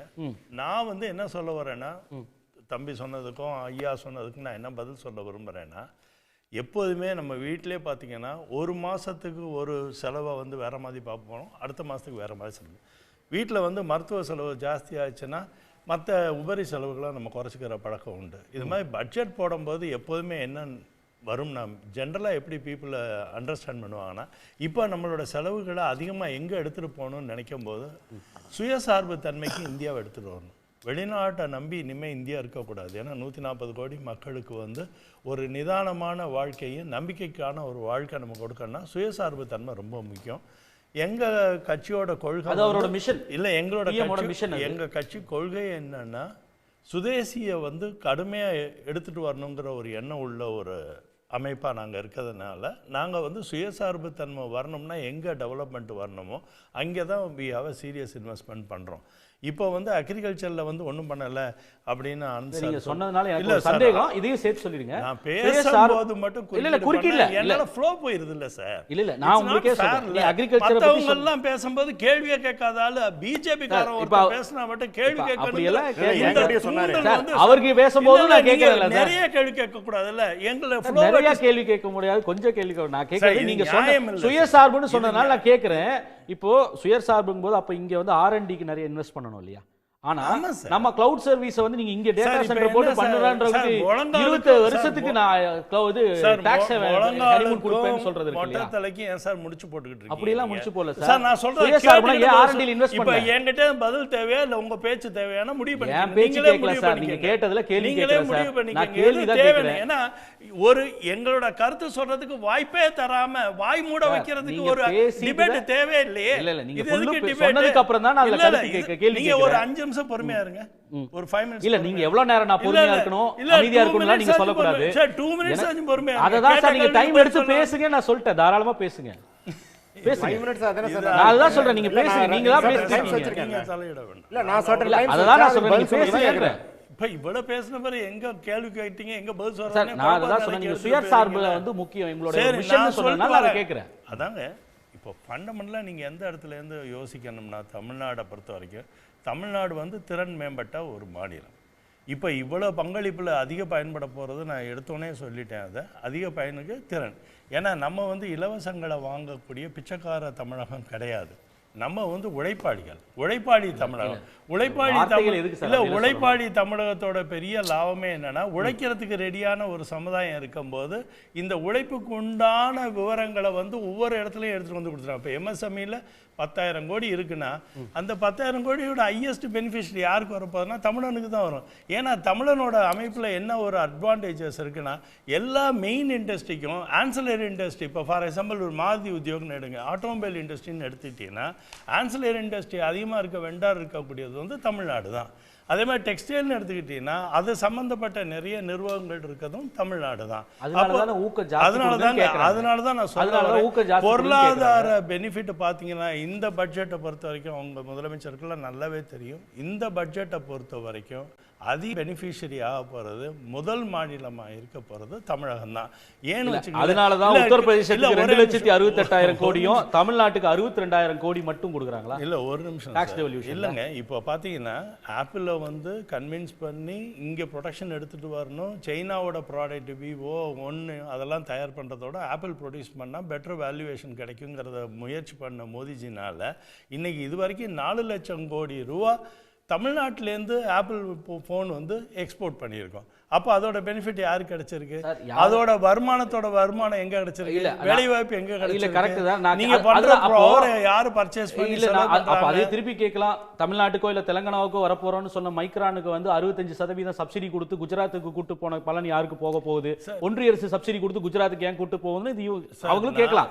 நான் கேட்கக்கூடியது, இவ்வளவு வளர்ச்சி இருக்கக்கூடிய ஒரு மாநிலத்துக்கு, வேலை உற்பத்தி செய்யக்கூடிய ஒரு மாநிலத்திற்கு, அப்ப அதுக்கேற்ற எங்களுக்கு ஊக்கம் கொடுங்க. வளர்ச்சி அடைந்தது எங்களுடைய தப்பா, நாங்கள் செய்த தவறான்னு கேட்கறாங்கல்ல? அதெல்லாம் தவறே இல்லை சார். நீங்க வளர்ந்துகிட்டே இருக்கும் சார். வளர்ச்சிக்கு எந்த குறைவுமே நமக்கு நடக்கல. இல்ல, அதுக்கேற்ற ஊக்கம் கொடுங்க, அதுக்கேற்ற எங்களுக்கு நிதி பகிர்வு கொடுங்க. நாங்க வந்து செகண்ட் ஹையஸ்ட் ஜிடிபி இருக்கக்கூடிய கான்ட்ரிபியூட்டர். ஆக்சுவலா நம்ம இவ்வளவு நிதி பகிர்வு தான் 1.41 crores கொடுக்குற லாக்ஸ் crores கொடுக்குறோம்னு தான் கமிட் ஆயிட்டாங்களே இந்த தடவை. அது வந்து எல்லா மாநிலத்துக்கும் தான் சார். எல்லா மாநிலத்துக்கான கிராண்ட் அது. எல்லா மாநிலத்துக்கான கிராண்ட். தமிழ்நாட்டுக்கு அம்மையார் நிர்மலா சீதாராமன் அவர்கள் அறிவிச்சிருக்கிறது 62,534 கோடி இந்த 26-27க்கு. உத்தரப்பிரதேசத்துக்கு 2,68,000 கோடி, பீகாருக்கு 1,51,000 கோடி, மத்திய பிரதேசத்துக்கு 1,12,000 கோடி, தமிழ்நாட்டிற்கும் கர்நாடகாவுக்கும் 62,000 கோடி, 63,000 கோடி. அப்ப எங்களுக்கு கொஞ்சம் சேர்த்து கொடுங்க, டிவால்வ் பண்ணுங்க அதிகமான்னு கேக்குறாங்க. நாங்க ஒரு எங்களோட ஆஸ்பிரேஷன் ஜாஸ்தியா இருக்குன்னு கேக்குறோம். இல்ல ரைட், நீங்க கேக்குறது ரைட். இப்போ உங்க வீட்ல 4 பிரதர்ஸ் இருக்கீங்கன்னு வச்சுக்கோங்களேன். எந்த பிரதருக்கு அதிகமான பணம் தேவைப்படுதோ அந்த பிரதருக்கு தான் பார்ட்னர்ஷிப்ல கூட கொடுப்பாங்க. அவருக்கு திடீர்னு கல்யாணம் இருக்கும், அவர் பொண்ணோட கல்யாணம் இருக்கும், அதை நிர்வாகம் பண்ணும்போது மொத்த குடும்பத்தில் என்ன அதிக நிதி வந்து பகிர்வு வந்து அந்த குடும்பத்துக்கு தான் போகும். அது மாதிரி எந்த வருஷம் அந்த மாநில சார் எந்த நான் சொல்றேன் 50 வருஷம் வந்து அந்த பிரதருக்கே கொடுத்துட்டு இன்னொரு பிரதருக்கு நீ தான் நல்ல வேலைக்கு போறே உனக்கு கொடுக்கவே மாட்டேன்னு சொல்லுவாங்க யாராவது. இதெல்லாம் ரொம்ப இல்ல நீங்க சொன்ன உதாரணம் பொருளாதார வாக்குவாதமா இல்ல. இல்ல நீங்க பேசுற நீங்க சொல்ற உதாரணத்தை தான் நானும் உதாரணம் சொல்றேன். அதுக்கு தான் நான் உங்களுக்கு எதுக்காண்டி இந்த உதாரணத்தை எடுத்து சொல்றேன்னா, எந்த இடத்துக்கு அதிக செலவு தேவையோ அந்த இடத்துக்கு இது வந்து இந்திய அரசாங்கம் ஒரு மத்திய அரசாங்கத்தோட நிலைப்பாடு எப்படி இருக்கும்னா, எல்லாத்துக்கும் ஒரு சமத்துவமா எடுத்துட்டு போய் எல்லா மாநிலத்தையும் ஒரே பங்குக்கு வளர்ச்சி பாதைக்கு எடுத்துட்டு வந்தால் தான் சுயசார்ப தன்மை உடைய ஒரு இந்தியா வந்து வளர்ச்சி பாதைக்கு வரதுக்கு வாய்ப்பாக இருக்கும். நீங்கள் அது மாதிரி வளர விடாமல் தனிப்பட்ட ஒரே தமிழ்நாட்டுக்கே எனக்கு எல்லாத்தையும் கொடு நீங்கள் தொடர்ந்து கேட்குறதுல என்ன ஆகுதுன்னா, கொடுக்கறத பயன்படுத்தவே இல்லை. இப்போ இது வரைக்கும் அண்ணன் வந்து சொல்லிட்டு போனாங்க, ஆனந்த் அண்ணன் சொல்லிட்டு போனார், இது வந்து ஜல் ஜீவனுக்கே கொடுத்த பணத்தை குறைச்சிட்டாங்க. ஜல் ஜீவன் இங்கே எவ்வளோ இம்ப்ளிமெண்டேஷன் ஆயிருக்குன்னு எங்களுக்கு தெரியும். அது ஒரு தனி விவாதமேடே. நாங்கள் அதுக்கு தனி விவாதமே பண்ணுவோம். அதே மாதிரி ஒன்றிய ஜல் சக்தி துறையில வந்து காசை எந்த அளவுக்கு நீங்க பயன்படுத்துனீங்கன்னு சொன்னா அதுக்கு ஒரு தனி விவாதம். ஒன்றிய ஜல் சக்தி துறையில 99,000 கோடி கொடுத்து அந்த 10% மத்திய அரசு கொடுக்கிற எதையுமே ஒழுங்கா ஈவன் நீங்க வந்து ஸ்வச் பாரத்தை கூட ஒழுங்கா நடத்தலைங்கிறதுக்கு எங்கள்கிட்ட செலவே பண்ணலன்னு சொல்லி ஒன்றிய அரசு ஒத்துக்குது சார். கொடுத்த செலவை ஒழுங்கா பண்ண தெரியாத ஒரு அரசாங்கத்தை வச்சு எங்களுக்கு பணம் கொடுக்கல பணமே கொடுக்கலன்றதா சார் ஒன்றிய அரசே சொல்லுது. சார் நான் உங்களுக்கு செலவு பண்ணவே தெரியாது. இதுக்கடையில மக்கள்கிட்ட ஒரு கருத்து கேட்டோம். இல்ல பேசுவோம். மக்கள்கிட்ட ஒரு கருத்து கேட்டோம். 2026-27 நிதியாண்டிற்கான ஒன்றிய அரசின் பட்ஜெட்டால் அதிகம் பயன் பெற போவது யார் அப்படின்னு சொல்லி கேட்டிருந்தோம். அதுல 11% பேர் ஏழை நடுத்தர மக்கள்னும், பெருமுதலாளிகள்னு 54% பேர்னும், சிறு குறு தொழில் முனைவோர் 3% பேர்னும் யாருமே பயன்பெற போறதில்லை அப்படின்னு சொல்லி 32% பேரும் சொல்லியிருக்கிறார்கள். எக்ஸ் தளத்தில் கருத்து தெரிவித்த அனைவருக்கும் நன்றி. திரு தங்க தமிழ்ச்செல்வன் உங்ககிட்ட தான் வரேன். அதாவது ஏற்கனவே நீங்கள் தமிழ்நாடு சார்பாக வந்து Chennai metro rail, Kovai metro ரயிலுக்கும், சென்னை மெட்ரோ ரயில் பார்ட் 2 அதே பல போராட்டத்துக்கு அப்புறம் வந்தது, கோவை மதுரைக்கு கொடுக்கப்படலை அப்படின்ற ஒரு விஷயம், அப்புறம் ஏற்கனவே செலவு செய்யலைன்ற ஒரு குற்றச்சாட்டையும் வைத்திருந்தார். தமிழ்நாட்டிற்கான நிதி ஒதுக்கீடு தமிழ்நாடு சென்ட்ரிக்காக வருவோம். மக்கள் கருத்தோடு சேர்த்து உங்கள் கருத்தையும் சொல்லுங்கள். சார் முதல்ல அண்ணன் கிருஷ்ணமூர்த்தி வந்து பேசும்போது சொன்னார், எங்களை பேச விட மாட்டேன்றீங்க, பிஜேபிண்டா ஒதுக்குறீங்கன்றாரு. பட்ஜெட்டே 1.5 மணி நேரம் நீங்கள் தானங்க பேசியிருக்கீங்க இன்றைக்கி. அதை பற்றி தானே நாங்கள் விவாதமே. நாங்கள் தாங்க பேசணும், நீங்கள் பேச வேண்டியதில்லை. நாங்கள் பேசுகிறத கேளுங்க, நாங்கள் பேசுகிறத கேளுங்க. இப்போ நீ எக்ஸ் வலைதளத்தில் பட்ஜெட்டை பற்றி நீங்கள் மக்கள்கிட்ட கருத்து கேட்டீங்க. பெரு முதலாளிகளுக்கு எதுவும் இல்லைன்னு 80% சொல்கிறீங்க. யார் சொல்கிறது நியாயம்? மக்கள் சொல்கிறது தானே நியாயம்? பட்ஜெட்டில் எதுவுமே இல்லை சார். கீழடி அகழ்வாய்வுன்றது தமிழ்நாட்டுக்கு மிகப்பெரிய சொத்து சார். தமிழ்நாடு முதல்வர் தளபதி ஸ்டாலின் சொல்கிறாரு, இரும்பை கண்டுபிடிச்சி 5000 ஆண்டுகள் ஆச்சு. அங்கே மத்திய அரசுக்கு அதை அனுப்புனா அது உண்மையா பொய்யான்றதை நீ ஆராய்ச்சி பண்ணி சொல்லணுமா சொல்லக்கூடாதா? சொல்லலை. கீழடி அகழ்வாய் ஆராய்ச்சியை ரெக்கக்னைஸ் பண்ணின்னு சொல்லி மத்திய அரசுக்கு மாநில அரசு சொல்லுது. இதுவரைக்கும் அதற்குண்டான திட்டத்துக்கு எந்த நிதி அறிக்கையிலும் பதில் இல்லை. எப்படி சார் நாங்கள் தமிழ்நாட்டை முன்னேற்ற முடியும்? நீங்கள் பண்ணுறீங்க சார். 2014 தங்கத்தோட விலை ஒரு பவுனு 24,000 ரூபா சார். இன்றைக்கி 1,15,000 ரூபா சார். 2014 பெட்ரோல் 1 லிட்டரோட விலை 70 ரூபா, இன்றைக்கி 110 ரூபா. டீசலோட விலை அன்னைக்கு 50 ரூபா, இன்றைக்கி 80 ரூபா. சிலிண்டரோட விலை அன்னைக்கு 2014 500 ரூபா, இன்றைக்கி 2026 1200. இதை குறைக்கிறதுக்கு பட்ஜெட்டில் எந்த திட்டமும் இல்லை. நீங்கள் என்ன சார் மக்களுக்கு ஏழைகளுக்கு உண்டான திட்டத்தை சொல்கிறீங்க? என்ன நிதிநிலையை சொல்கிறீங்க? நிதிநிலைன்றது வேலைவாய்ப்பை உருவாக்கணும், ஏழை மக்களுக்கு உண்டான திட்டத்தை கொடுக்கணும், விவசாயிகளுக்கு உண்டான திட்டத்தை கொடுக்கணும், நிதியை பெருக்கணும், வருவாயை கூட்டணும். எதுவுமே இல்லையே. பொத்தாம்பதுமான ஒரு பட்ஜெட்டை 1.5 மணி நேரத்தை வாசிச்சுட்டு தமிழ்நாட்டை மட்டுமில்லை எல்லா மாநிலத்திற்கும் குறைச்சிருக்கீங்க. போன ஆண்டு நிதிநிலை அறிக்கையில் பீகாருக்கு மட்டும் 70,000 கோடி ஒதுக்குறீங்க, ஆந்திராவுக்கு 45,000 கோடி ஒதுக்குறீங்க கேபிட்டல் சிட்டி வரணும்னு சொல்லி. எதுக்கு? போன ஆண்டு ஆந்திராவுக்கும் பீகாருக்கும் தேர்தல் வந்துச்சு. ஆனால் இந்த ஆண்டு தமிழ்நாட்டுக்கும் வருது தேர்தல், கேரளாவுக்கும் வருது, அசாமுக்கு வருது. ஏதாவது ஒரு நிதி அப்ப தமிழ்நாட்டை பட்ஜெட்னு சொன்னாங்க. அப்போ விமர்சனம் வந்தது. இன்னைக்கு அம்மையார் மம்தா பானர்ஜி கேட்டிருக்காங்க, மேற்கு வங்கன்ற வார்த்தையே பட்ஜெட்ல இல்ல. ஆமா, அது ஒண்ணு. கேரளாவும் இல்லை. இதில் பட்ஜெட்டில் கனிம வளத்தை ஆராய்வதற்கு தமிழ்நாட்டில் நாங்கள் ஒரு இடத்தை தேர்வு பண்ணுவோம்ன்றே நான் சொல்கிறேன் சார். தமிழ்நாடு ஒரு பழமையான மாநிலம்ன்றது, தமிழ் மக்கள் பழமையானன்றதுக்கு எடுத்துக்காட்டு என்னன்னு சொன்னால், மீத்தேன் ஈத்தேன் வாயு தமிழ்நாட்டில் தான் இந்தியாவிலேயே 80% இருக்குன்னு மத்திய அரசு சொல்லுது.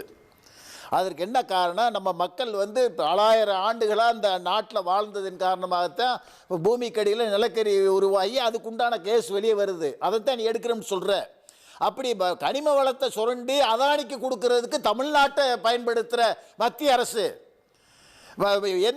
எல்லா துறையிலையும் முதன்மையான துறையாக மாற்றுகிற தமிழ்நாடு முதல்வர் தளபதி ஸ்டாலினுக்கு உண்டான மாநிலமான தமிழ்நாட்டுக்கு ஏன் அதிக நிதியை கொடுக்கலன்றது எங்களுடைய குற்றச்சாட்டு சார். நான் வந்து தேனி நாடாளுமன்ற உறுப்பினர் சார். பொறுங்க, ஒரே ஒரு விஷயம். இந்த தேனி நாடாளுமன்ற உறுப்பினர் நாடாளுமன்ற உறுப்பினராய் 2 வருஷம் ஆச்சு. திண்டுக்கல் சபரிமலைக்கு ட்ரெயின் ரூட் வேணும் என்று கேட்டு 15 தடவை பேசியிருக்கேன். ஆண்டுக்கு 1 கோடி ஐயப்ப பக்தர்கள் ஐயப்பனுக்கு கோயிலுக்கு போறாங்க. மாதம் 5 லட்சம் பேர் போறாங்க.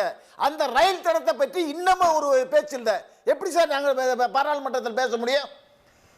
தமிழ்நாட்டை வஞ்சிக்கிறீங்கன்றதே எங்களுடைய குற்றச்சாட்டு. நன்றி. திரு சுப்பிரமணியன், உங்களுடைய நிறைவு கருத்து. அதாவது இன்னும் ஒரு மாதம் சரியாக கடந்தோடனே இப்போ வந்து இந்தியாவில் இருக்கிற தமிழகத்தில் வந்து பொருளாதாரம் நல்ல மேலோங்கி வந்து கொண்டு இருக்கிறது. எம்எஸ்எம்இலாம் நல்ல கொழித்து கொண்டிருக்கிறார்கள். இங்கே ஃபாரின் டைரக்ட் இன்வெஸ்ட்மெண்ட்ஸ்லாம் வந்துடுதுன்னு சொல்லிட்டு நம்ம அப்படியே திருப்பி பேசுவோம். அதாவது தமிழகத்தில் வந்து ஃபாரின் டைரக்ட் இன்வெஸ்ட்மெண்ட் வரும்போது இந்தியாவில் வராதுங்களா? ஸோ தமிழகத்தில் இருக்கிற 10,60,000 கோடி ரூபாய்கள் வந்திருக்கு அப்படின்ட்டு சொல்கிறாங்க. அப்போ அது வந்து இந்தியாவில் அடங்காதா? அது அதாவது நம்ம எதிர்வாதம் வைக்கணும்ன்றதுக்காக எதிர்வாதம் சொல்லுங்களேன். அதாவது இன்க்ரீஸா டிக்ரீஸா பர்சன்டேஜ் சொல்லுங்க. ஏன் அப்சல்யூட்ல பேசிக்கிட்டு இருக்கீங்க? நான் தமிழகத்தை பத்தி பேசியிருக்கேங்க. யார வேணாலும் பேசுங்க, பர்சன்டேஜ்ல சொல்லுங்க. ஏன் அப்சல்யூட்ல சொல்றீங்க? எல்லாம் 10 லட்சம்னா பெருசா தெரியும். போன வருஷம் 11 லட்சம், இந்த வருஷம் 10 லட்சம்னா அது குறைஞ்சிருக்குன்னு நம்மளுக்கு தான் தெரியும். பர்சன்டேஜா சொன்னாதான் தெரியும். எப்ப பார்த்தா அப்சல்யூட்ல சொல்லி தப்பிச்சுக்கிறது. 2 லட்சம் கோடி கொடுத்துருக்கோம், 5 லட்சம் கோடி கொடுத்துருக்கோம். போன வருஷம் எவ்வளவு கொடுத்ததுல இருந்து பர்சன்டேஜா சொல்லுங்க. நான் சொன்ன கேள்வி சார் நான் சொன்ன கேள்வியே நீங்க பதிலே நீங்க உள்ள வாங்கிக்கல. நான் சொல்றது இல்ல முடிச்சிருங்க. இல்ல ஃபர்ஸ்ட் ரவுண்ட் நீங்க வச்சதுக்கு எல்லாத்தையும் நான் ரெஃப்யூட் பண்ணிட்டேன். திருப்பி வந்து புது கிளைம்ஸ் வைக்கிறீங்க. இதுக்கு பேர் தான் கிஸ் கேலோப்பிங்னு சொல்லுவாங்க. கோல் போஸ்ட் தள்ளிக்கிட்டே போறது. ஃபர்ஸ்ட் நீங்க மேனுஃபேக்சரிங் பத்தி சொன்னீங்க, அதெல்லாம் பொய்ன்னு சொல்லிட்டேன். கேபெக்ஸ் பத்தி சொன்னீங்க, எதுமே யூட்டிலைஸ் பண்ணலன்னு சொல்லிட்டேன். அதெல்லாம் எதையும் ரெஃப்யூட் பண்ணாம இப்ப 10 லட்சம் கோடின்னு புது கிளைம் கொண்டு வந்திருக்கீங்க. இப்ப நான் அதை தேடி அதுவும் பொய்ன்னு நாளைக்கு சொல்லணும். அது இல்ல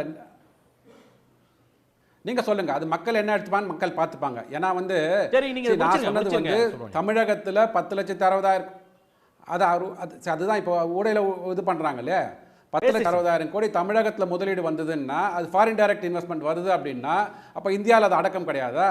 அது மாதிரி மற்ற மாநிலங்கள் வராதா? நீங்க தயவு செய்து மற்ற மாநிலங்கள் எங்க முதல்வர் போய் பட்ஜெட்டை கூட்டி வச்சு அதுக்கு நீங்க யூனியன் பட்ஜெட்ல கிரெடிட் எடுத்துப்பீங்க அப்படிதானே? உங்க முதல்வர் சொல்லலைங்க. இல்ல உங்க முதல்வர் இல்ல, நம்ம முதல்வர். ஓகே, நான் என்ன சொல்றேன்னா, நீங்க வந்து இந்தியா பற்றி பேசும்போது மட்டும் எஃப்டிஐ வந்து வரது குறைஞ்சிடுச்சு, இந்தியாவில் வந்து வேலை வாய்ப்பு இல்லை, இந்தியாவில் இன்ஃப்ளேஷன் ஜாஸ்தி ஆயிடுச்சு. ஆனால் வந்து போன வருஷம் நீங்கள் டான்கட் கோல் இன்க்ரீஸ் பண்ண இது ரேட் இருக்கு, இபி ரேட் இருக்கு பார்த்தீங்களா, 3.5%. இன்ஃப்ளேஷன் 3.5% தமிழ்நாட்டில் இருக்குன்னு ஒத்துக்கொண்டு நீங்க சார் அந்த வந்து ஈபி டாரிஃப் ரேட்டை வந்து ரிவைஸ் பண்ணலைனா உங்களுக்கான ஒரு கிராண்ட் சீல் தர மாட்டேன்னு சொல்லி கண்டிஷன் போடுறது யூனியன் மினிஸ்ட்ரி தானே? யூனியன் மினிஸ்ட்ரி தானே சார்? இல்ல அந்த பணம் நமக்கு தானே வருது சார். கண்டிஷன் போட்டாலும் பணம் மேலேயே போகுது, நமக்கு தானே வருது. அப்படி டான்கட் லாஸ்ட்ல தானே இயக்குறீங்க நீங்க. இல்ல ஆமா சார், சப்சிடைஸ் பண்ணி கொடுக்குறாங்க சார், புரியுதுங்களா? அது கவர்மெண்ட் அப்சர்வ் பண்ணிக்குது, கவர்மெண்ட் அப்சர்வ் பண்ணுது. ஆனா நீங்க விலை ஏத்தி தான் தீரணும்ன்றீங்க. நீங்க சொல்றீங்க இல்லையா, மக்களுக்கு வந்து விலையேற்றத்தினால வந்து இபி டாரிஃப் கரண்ட் விலை ஜாஸ்தி ஆகுறதுனால யூனிட்டுக்கு மக்கள் பாதிக்கப்படுறாங்க. அது ஏத்துனாதான் உங்களால கடன் வாங்க முடியும், ஏத்துனாதான் ஒன்றிய அரசுல இருந்து நிதி கொடுப்பேன்னு சொல்லி ஏன் வந்து சட்டத்தை மாத்துறீங்க மேல? அது மாத்தலைன்னா வர மாட்டேங்குது நிதி. அமைச்சரவையில் ஓப்பனாவே சொல்றாங்களே ஒன்றிய அமைச்சர். பணம் யாருக்குங்க போகுது? பாய்ந்து கொண்டு வருகிறீர்களே சார், ஏன் கொஞ்சம் அமைதியா இருங்க. நீங்க நடுநிலை பத்திரிகையாளர் தானே? இல்ல நான் எப்பேற்பட்ட பத்திரிகையாளர் சொல்றேன், நீங்க சொல்றக்கூடிய பாயிண்ட் ஒன்றிய அரசு தானே வந்து அந்த கண்டிஷனே போடுதுன்னு கேக்குறேன். மத்திய அரசு கண்டிஷன் போட்டுதுங்க. ஆனா அந்த கண்டிஷன் மூலமாக வருகின்ற பணம் யாருக்கு போகுது? தமிழ்நாடுல எனக்கு தானே போகுது. ரேட் நீங்க தான் வந்து ரேட் ஏத்துறீங்க, ஏத்தலைனா படன் வாங்க முடியாது, நிதி கிடைக்காதுன்னு சொன்னா என்ன? ஏதோ ஒன்னு தானே சொல்றீங்க. சரியா இருக்கு. முதல்ல அவரே இன்வெஸ்ட்மென்ட் பத்தி பேசுறாரு, இன்வெஸ்ட்மென்ட் பத்தி கேட்டோனே இப்ப டாரிஃப்க்கு போயிட்டாரு. ஏதாவது ஒண்ணு இருந்து பேசுங்க, ஒவ்வொரு கிளைம் ரெஃபீட் பண்ணனும். முடிச்சிருங்க சுப்ரமணியன், நீங்க பேசுங்க முடிச்சிருங்க. நான் சொன்ன வாதத்தை புரிந்து கொள்ளலைன்னா நான் ஒன்றும் பண்ண முடியாது. நான் எதற்கு சொல்கிறேன்னா, விலைவாசி உயர்ந்து கொண்டு வருகிறதுன்னு சொல்கிறாங்க இல்லையா, உயரவில்லை, 3.5% தான் இருந்தது. அதை வந்து தமிழக அரசே ஒப்புக்கொண்டு அதை டிஎன்பி டாரிஃபில் கொண்டு வந்து அதுக்குண்டான பணத்தை தமிழ்நாடு கஜானால வந்திருக்கு. அந்த பாயிண்டில் நான் சொல்கிறேன். இது வந்து ஒன்றிய அரசு மத்திய அரசு அந்த மாதிரி சொல்லலை நான். ஸோ உயர்ந்த கட்டணம் 3.5% மட்டுமே உயர்ந்ததுனால விலைவாசி 3.5% இருக்குது என்று தமிழக அரசாங்கம் ஒத்துக்கொண்டிருக்கிறது. அதான் சொல்கிறேன் நான். நீங்கள் வந்து விலைவாசி உயர்ந்து சொல்கிறாங்க இல்லையா, அது இல்லை அப்படின்னு சொல்கிறேன். ஆனால் 10,60,000 கோடி ரூபாய்கள் தமிழகத்திற்கு முதலீடு வந்ததுன்னு சொல்கிறோம் பார்த்தீங்களா. அப்போ எஃப்டிஐ உள்ளே வந்திருக்கு, எஃப்டிஐ உள்ளே வரலன்னு சொல்கிறாங்க பார்த்தீங்களா. அதை மாதிரி இந்த மாநில அரசாங்கங்கள் பட்ஜெட்டை தாக்கல் செய்யும் போது அனைத்து பட்ஜெட்டையும் கூட்டி பார்த்தீங்கன்னா ஒவ்வொரு அரசாங்கமும் எஃப்டிஐ உள்ள கொண்டதும் கணக்கு இருக்கும், அதை கூட்டி பாருங்கன்னு சொல்றாங்க. அதாவது மத்திய தமிழ்நாட்டுக்கான திட்டங்கள் அறிவிக்கலன்னு முதலமைச்சர் சொல்றாங்க. அதை பத்தி உங்களுடைய கருத்தை மட்டும் முடிச்சிருங்க சுருக்கமா. தமிழ்நாட்டு அரசினுடைய முக்கியமான திட்டங்கள் ஹைதராபாத் மெட்ரோக்காகட்டும் இல்ல ரயில் திட்டங்களுக்கு கொடுக்கலன்னு சொல்லி எம்பி கூட சொன்னாரு. சரிங்க, கொஞ்சம் இடைவிடாம ஒரே ஒரு நிமிஷம் மட்டும் பேசுறேன். இல்ல டைம் இல்ல, நீங்க சுருக்கமா சொல்லிடுங்க. இடைவிடாம எல்லாம் பேசுறதுக்கு டைம் இல்ல, மொத்தம் 3 நிமிஷம் தான் இருக்கு, அவரு இன்னும் முடிக்கல. சுருக்கமா சொல்லிடுங்க, அடுத்த பேசுவோம். நீங்க குறுக்க பேசாதீங்கன்னு சொன்னா அவ்வளவுதான். குறுக்க பேசாதீங்க, நான் முடிச்சிடுறேன். கோவைக்கு வந்து மெட்ரோ ரயில் திட்டத்துக்கு டிபிஆர் வந்து ரிவைஸ் பண்ணி கொடுக்க சொல்லியிருக்காங்க. DPR has been returned not rejected. சரிங்களா, நம்ம திருப்பி அந்த தரவுகளை வந்து டிபிஆரில் உள்ள கரெக்டாக போட்டு கொடுத்தீங்கன்னா அது அப்ரூவல் ஆகும். ரெண்டாவது, இந்த மத்திய நிதிநிலை அறிக்கையில் Hyderabad to Chennai, Chennai to Bangalore rail corridor, highways rail corridor போட்டு கொடுத்துருக்குறாங்க. திட்டம் வந்து இல்லவே இல்லைன்னு சொல்கிறாங்க, அது இருக்குது. ஹை ஸ்பீட் ரயில் காரிடார் கொடுத்துருக்குறாங்க, அது இல்லவே இல்லைன்னு சொல்லக்கூடாது. அப்புறம் பொதிகை மலைச்சாரலில் ட்ரெக்கிங்காக ஒரு ப்ராஜெக்ட் கொடுத்துருக்குறாங்க. ஓகே, ஸோ உங்களுக்கு தெரியும் தமிழகத்தில் இருக்க அந்த தென்காசி பக்கத்தில் இருக்க பொதிகை மலைச்சாரலில் எவ்வளோ மூலிகைகள் இருக்குன்னு தெரியும். அந்த மூலிகை இருக்கிற மலைகளில் ட்ரெக்கிங் போனால் எவ்வளோ சுவாசம், தமிழ்நாட்டுக்கான திட்டங்கள் ஒதுக்கப்பட்டிருக்குன்னு சொல்றீங்க. வந்து எப்படி டைம் இல்லை, பேசுவோம். யார் வந்து சகோதரர்கள் குடும்பத்தில் ஒதுக்குன்னு சொன்னாங்க, நான் அதை ஏற்றுக்கிறேன். ஆனால் மத்திய பிரதேசில் 2003 2026 வரை 23 வருஷத்தில் 18 மாதம் கமல்நாத்தை தவிர 21 வருஷம் ஆட்சி பிஜேபி தான் பண்ணியிருக்காங்க. இன்னும் அவர் நொடிந்த சகோதரராகவே இருக்கிறார் மத்திய பிரதேஷ் அப்படிங்கிறத சார் ஒத்துக்கிறாரு. அது வரைக்கும் சந்தோஷம். இப்போ சுயசார்பு ஆத்ம நிர்பர் நான் வந்து எடுத்துகிட்டு வந்தது டேட்டா ஆர்பிஐ கிளெம்ஸ் டேட்டா பேஸில் தான் சொல்கிறேன். உற்பத்தி திறன் கடந்த 3 ஆண்டுகளில் குறைந்திருக்கிறது. நம்ம சுயசார்பெல்லாம் கிடையாது, ரிவர்ஸ் டைரக்ஷனில் போய்கிட்டு இருக்கோம். அதுக்கு காரணம் இங்கே கேப்பபிலிட்டியை இன்க்ரீஸ் பண்ணுறதுக்கான எந்த இன்வெஸ்ட்மெண்ட்டும் கிடையாது. நான் தான் திருப்பி சொல்கிறேன். நீங்கள் வந்து அப்சல்யூட் நம்பர்லேயே சொல்லிக்கிட்டு இருக்கீங்க. ஆனந்த் ஸ்ரீனிவாசன் சார் சொன்ன மாதிரி எவ்வளோ அலோகேட் பண்ணதில் எவ்வளோ யூஸ் பண்ணியிருக்கிறீங்க, அந்த யூஸ் பண்ணதில் அவுட்கம் என்ன அப்படின்னு பார்த்தா அதுக்கான எந்த டேட்டாவும் கிடையாது. சார் எம்எஸ்எம்இன்னு சொல்கிறார் இல்லையா, கொரோனாவில் நொடிந்து போன எம்எஸ்எம்இயில் எத்தனை சதவீதம் எம்எஸ்எம்இ ரிவைவ் பண்ணப்பட்டதுங்கிற டேட்டா கிடையாதுன்னு பார்லிமெண்ட்டில் மினிஸ்டர் ஒப்புக்கொள்கிறாரு. நான் வந்து குற்றச்சாட்டுலாம் வைக்கல, அந்த டேட்டாலாம் எங்கள்கிட்ட கிடையாது.